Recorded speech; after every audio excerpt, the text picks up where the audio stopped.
Allô, allô, allô, allô, j'espère que tu vas bien. Moi, j'ai la pêche. Malgré tout ce qui se passe dans ce monde, dans ce moment, hein, la guerre et tout.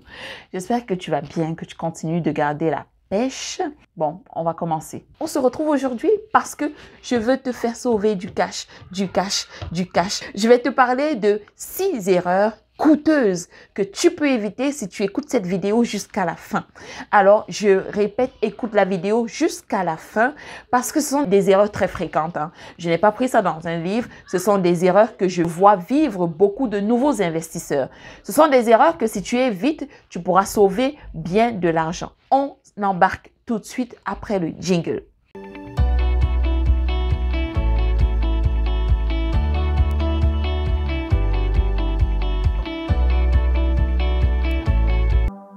Mais avant de commencer, mon nom est Christelle Gueneg et je suis consultante en investissement immobilier et en intelligence financière.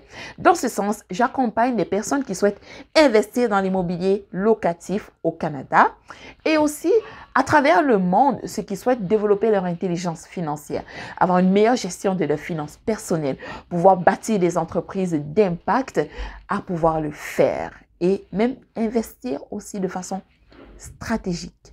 Donc, si ce sont des thèmes qui t'intéressent, je t'invite à faire 2 choses. La première, c'est de t'abonner. La deuxième, c'est d'activer la cloche de notification.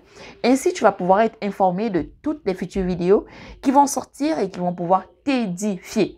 Alors, on saute au sujet du jour. Alors, la première erreur, c'est de prendre un terme qui est trop long. Si vous investissez au Canada, vous savez que la moyenne des termes tourne autour de 3 ans, 5 ans.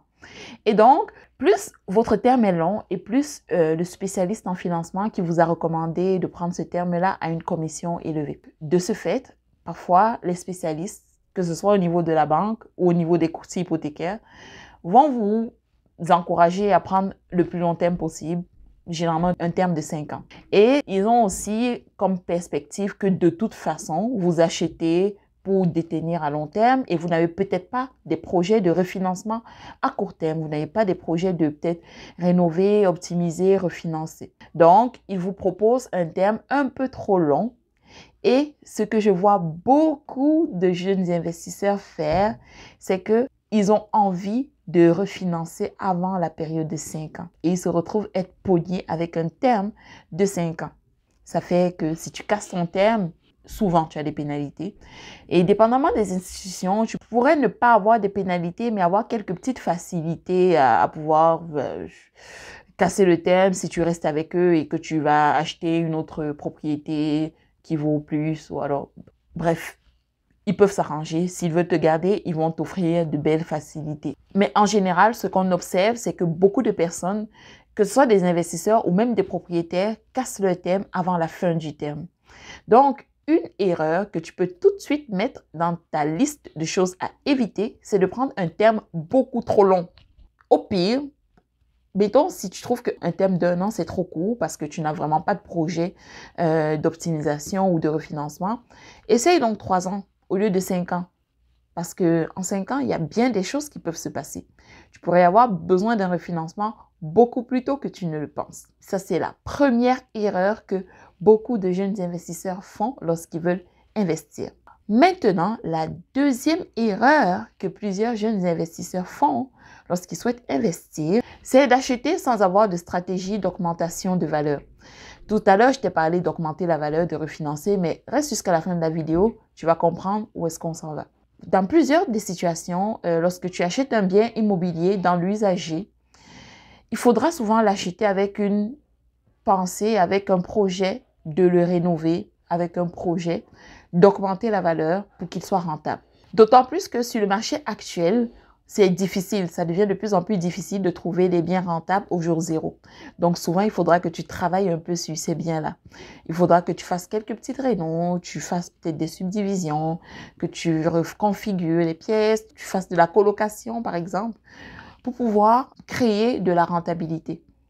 Et donc, parfois, lorsque des jeunes investisseurs achètent, ils achètent et ils se disent, de toute façon, je n'ai pas besoin de rénover, je vais l'acheter et je vais m'asseoir dessus. Et c'est une erreur parce que tu es en train de dormir sur de l'argent. Quand tu rénoves, tu augmentes ta valeur. mieux, si tu rénoves et que tu refinances, ben, tu retires ton cash de là et tu peux continuer l'opération avec une autre propriété. Je vais faire une petite pause pour ceux qui se demandent depuis, je dis refinancer. Refinancer, ça veut dire quoi refinancer? Le refinancement consiste à sortir une partie de l'argent qu'on a mis dans son bien immobilier pour pouvoir peut-être l'utiliser à d'autres fins. Je vais te laisser le lien là d'une vidéo que j'ai faite sur le refinancement. La troisième erreur que beaucoup de personnes font, des jeunes investisseurs font lorsqu'ils sont en train d'acheter leur premier bien locatif, c'est qu'ils ne travaillent pas avec un courtier hypothécaire. Un courtier hypothécaire va t'éviter de bien des maux. Vous savez, au niveau du financement, vous avez votre conseiller bancaire, vous avez votre spécialiste en financement à la banque, vous avez aussi des courtiers hypothécaires qui, eux, ils travaillent avec plusieurs institutions financières. Généralement, ils travaillent avec presque toutes les institutions financières qui offrent des produits de prêt immobilier. Et donc, le fait de travailler avec un courtier hypothécaire va vous aider à pouvoir obtenir le meilleur produit qui correspond à vos besoins. Le truc, c'est que chaque projet est unique. Et donc, lorsque vous allez voir votre banquier pour lui soumettre votre projet, ben, il va vous offrir seulement les produits que son institution offre. Et parfois, le meilleur produit serait peut-être dans l'institution d'à côté.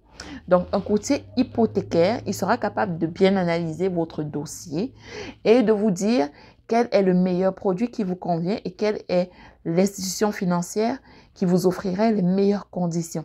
Et lorsqu'on parle de conditions, on ne parle pas seulement de taux. Il y a beaucoup d'autres choses à prendre en compte. Donc, parfois, certains jeunes investisseurs, ils se retrouvent à être pris avec un produit financier qui ne correspond pas vraiment à leurs besoins. C'est ça, la troisième erreur que beaucoup font. Des erreurs très coûteuses. La quatrième erreur que beaucoup de jeunes investisseurs font, c'est de ne pas utiliser des produits financiers qui sont mis à la disposition des nouveaux acheteurs ou alors des nouveaux investisseurs. Bon, on s'entend qu'il n'y en a pas beaucoup, des produits mis à la disposition de nouveaux investisseurs. C'est souvent des produits qui seront mis à la disposition des nouveaux acquéreurs de leur propre propriété. Donc, il y aura des produits comme ça qui sont comme des incitatifs à l'achat d'une première propriété. Il y aura également la possibilité d'utiliser ici au Canada son REER pour pouvoir investir dans l'immobilier à travers une procédure qu'on appelle le RAP. Je te ferai également une vidéo là-dessus. Bref, il y a plusieurs produits financiers qui sont mis à la disposition de nouveaux acquéreurs, de nouveaux acheteurs. Et le drame que je vois souvent, c'est des nouveaux investisseurs qui n'utilisent pas ces outils. On s'entend que oui, c'est mis à la disposition des personnes qui souhaitent acheter leur résidence principale, mais il n'y a absolument rien qui empêche d'utiliser cela pour acheter un autre type de propriété. Peut-être un duplex.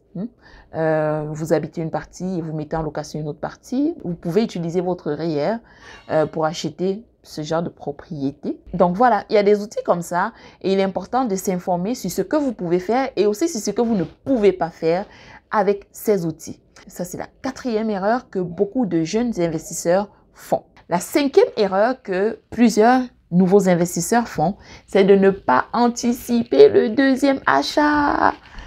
Je le vois encore une fois de plus.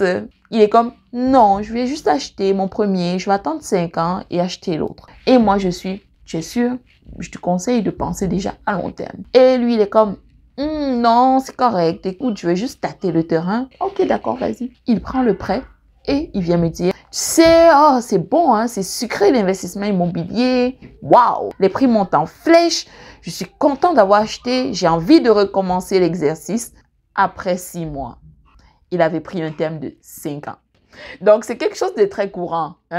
Et beaucoup de nouveaux investisseurs, quand ils achètent leur premier bien, ils ne savent pas qu'ils auront la piqûre. Moi aussi, je l'ai eu lorsque j'ai acheté mon premier immeuble. Je n'ai jamais pensé que j'aurais envie de recommencer seulement quelques mois, moins d'1 an après.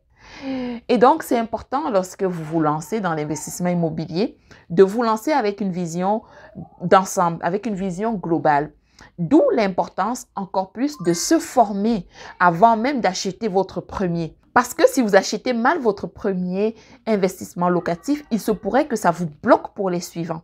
C'est pour ça que pensez toujours vision globale. Quels sont les objectifs que je souhaite atteindre? Si vous êtes vraiment persuadé, convaincu dans votre fort intérieur que ça sera le seul bien que vous allez acheter de toute votre vie, dans ce cas, ne pensez pas long terme, achetez-le et vous dormez sur vos lauriers. Mais si vous pensez qu'il y a la moindre petite chance que vous vouliez acheter un deuxième, un troisième, un quatrième bien immobilier, alors anticipez déjà. Donc voilà la 5e erreur. Et pour terminer, la 6e erreur que je vois beaucoup de nouveaux investisseurs faire, c'est d'acheter un immeuble comme un propriétaire et non pas comme un investisseur. Et c'est ce que je recommande à beaucoup de personnes. Il y a des gens qui me contactent parfois, « Oh, je veux juste acheter un triplex ou un duplex. Moi, je vais habiter là-dedans. C'est correct. Ça n'a pas besoin d'être un super investissement. » Eh bien, c'est là où tu te trompes parce que même lorsque c'est ta résidence principale, tu peux l'acheter avec le mindset d'un investisseur immobilier. Ah oui, il y a des façons d'analyser un bien qui font en sorte que tu sais que tu t'enrichis avec ce bien et que tu n'es pas juste en train de sortir l'argent de la poche, sortir l'argent de la poche. Et c'est là où parfois, j'ai encore eu ce débat récemment dans mon groupe, j'ai demandé, est-ce que vous pensez que la résidence principale, c'est un actif ou un passif? Et tu serais surpris parce que c'était vraiment moitié-moitié, c'était séparé. Les avis étaient vraiment très partagés. Ça veut dire que beaucoup de personnes considèrent leur résidence principale comme un passif et d'autres comme un actif. Et lorsque vous achetez cette résidence principale comme un investissement immobilier, il devient automatiquement un actif parce que vous avez acheté avec une stratégie, avec une vision. D'accord? Il y a des façons.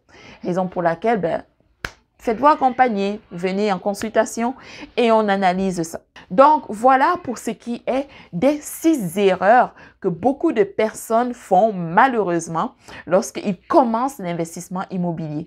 Et ce sont des erreurs qui sont facilement évitables. Alors, je t'invite à partager cette vidéo, partage au maximum afin que tes proches qui sont dans cette lancée-là puissent savoir quoi ne pas faire, quelle erreur éviter. Et si tu as aimé, n'oublie pas, laisse un pouce en haut, partage et à la prochaine. Je sais pas, c'est peut-être le manque de sommeil et un peu trop de café.